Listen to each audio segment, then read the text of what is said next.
Team India को लगला शक्त झटका। चैंपियंस ट्रॉफी बाद पड़े यह दुर्दशा बैटर। चैंपियंस ट्रॉफी भारतर प्लेइंग 11 कौन रहिबो आसंतु नजर पकाइबा। चैंपियंस ट्रॉफी 2025 पाई टीम इंडिया दुबई रे पहुंची सारी।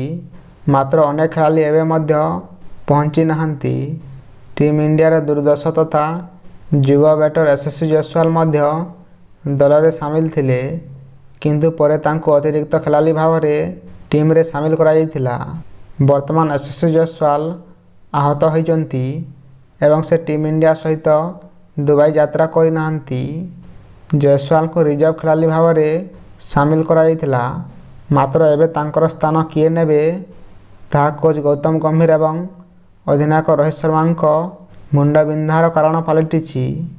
जयसवाल को नहीं एबे सुधा कौनसी प्रकार आधिकारिक घोषणा होई नाही। तेबे एही स्टार खेलाड़ी स्थान किए नेबे ताहाकु नहीं एबे कल्पना जल्पना लगी रही। चैंपियंस ट्रॉफी रे भारत निजर अभियान बांग्लादेश विपक्ष रे आरंभ करिबो। 20 फेब्रुआरी रे भारत एवं बांग्लादेश मध्य रे मुकाबला खेला जिवो।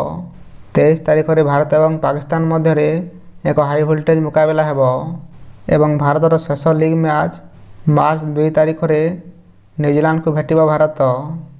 चैंपियंस ट्रॉफी पाई भारतर संभाव्य प्लेइंग 11 केमिति रहिबो आसंतु नजर पकाइबा। सेमाने रोहित शर्मा, सुमन गिल, विराट कोहली, श्रेयस अय्यर, केएल राहुल, हार्दिक पांड्या, रविंद्र जडेजा, अक्षर पटेल, कुलदीप यादव, अर्शदीप सिंह एवं मोहम्मद शामी।